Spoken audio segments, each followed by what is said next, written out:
Hey, what's up everybody? Welcome back, Brandon again. In today's video, I'm coming to you live.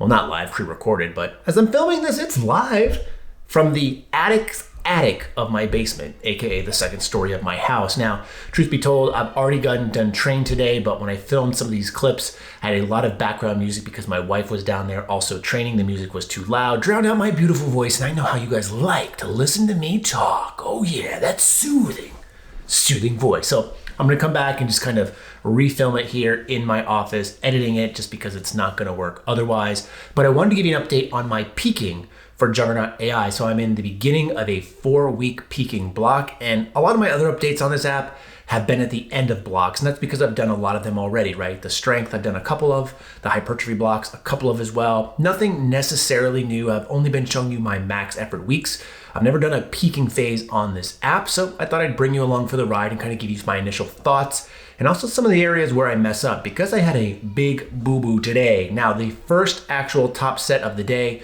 was on squats. It called for a single of 550 pounds, so let's roll the clip.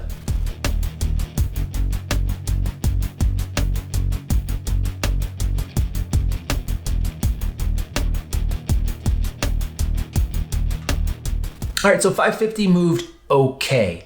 Now, one of the areas where I messed up, because there was a couple areas, one of the areas where I messed up was the fact that I actually went heavier than I was supposed to.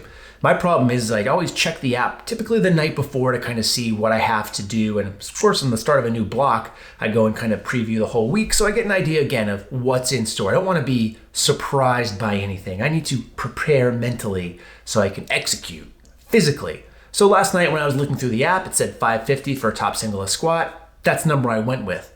The problem is when you start the actual app itself each day and log in before you train, there's kind of a pre-training survey. There's also a warm-up template if you want to warm up. I typically just ride the Peloton. But after completing my pre-training survey, after I'd already started training and finished my top single at 550, based off how I was feeling, the app actually suggested a top single of 535, which obviously would have moved even better because it was 15 pounds less. So again, the app adjusts in real time based off your feedback. I just kind of got a little greedy and was a little bit lazy when it comes to actually filling out that information first. So lesson learned, always fill out the pre-training form first. Now, the other area where I messed up in probably was my loading capabilities and loading skills of the bar. I'm lazy when it comes to that too. I went down, warmed up with the bar, 45 pounds, jumped to 135, 225, 315, 405, 495, then 550.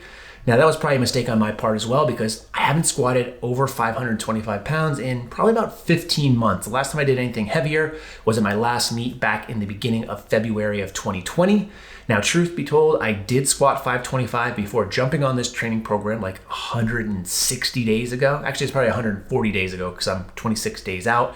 But I haven't really pushed myself past that. So I probably should have done a better job of warming up. So that's a skill that I need to work on. And speaking of skills to work on, I want to give a shout out to today's video sponsor, which is Skillshare, an online community of thousands of videos for creative and curious people, whether you're looking to pick up a new skill, develop one you already have, whatever the case may be.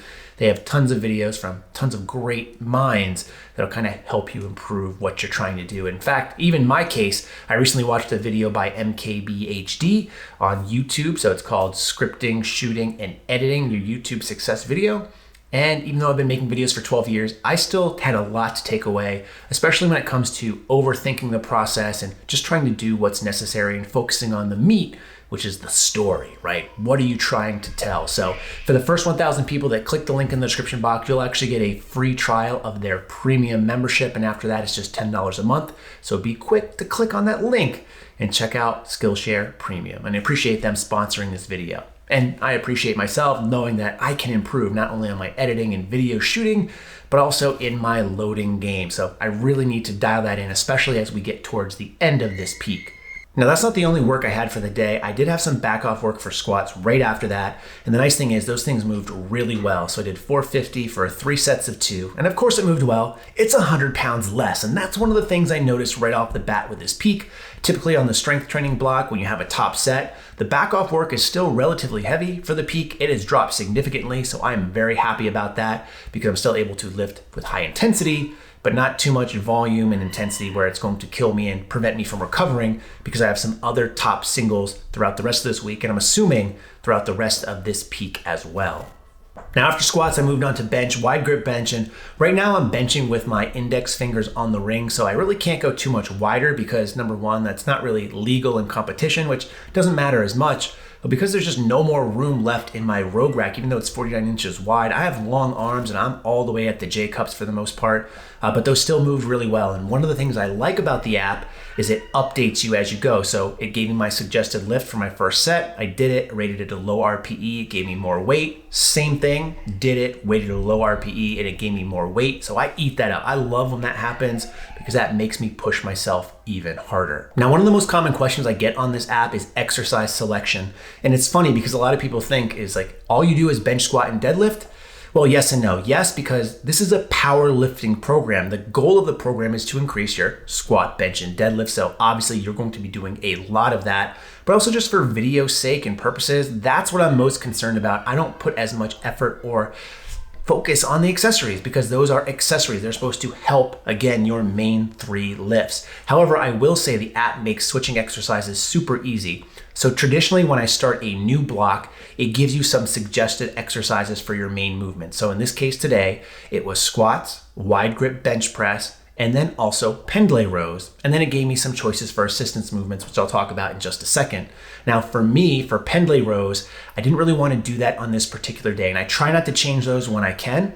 But the problem is I train during my kids' nap time and pendlay rows just tends to be a little bit louder. So what I did is I went and I switched those out for lat pull downs and utilized that prime piece that I got recently, which I'm working on a review on as well. But the app makes it super easy in terms to switch. You can just search for exercise. You can switch based off movements, whatever you want. It makes it super easy to do. Now, accessories is where things can really get fun and interesting because it just gives you some basic guidelines like pick a quad exercise, pick a posterior chain exercise. And of course, you can always override the things they suggest. So if you just want to do every single accessory for bicep movements, you could do that. So I really like this, and it also gives you the option to just keep that movement for the week or for the entirety of the block. Now, for me, what I usually do is do it just for the week initially to make sure I like the movement, make sure I like the flow.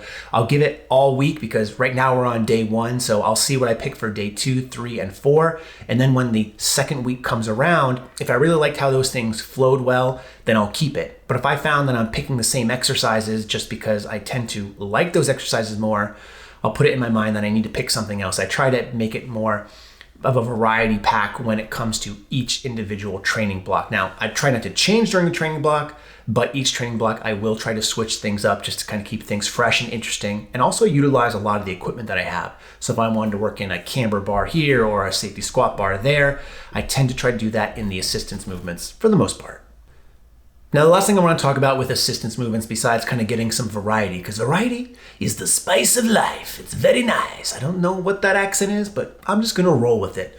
The other thing I like to do for the assistance work is when I pick that flow that I was talking about, is try to pick things where I can superset all of them in at once. So in most cases, I'm supersetting in 3 to 4 exercises because I put a lot of my main focus on the main work, which tends to take a little bit longer, especially as the intensity has creeped up over these past couple of months. Things are heavy, I need more rest times in between sets.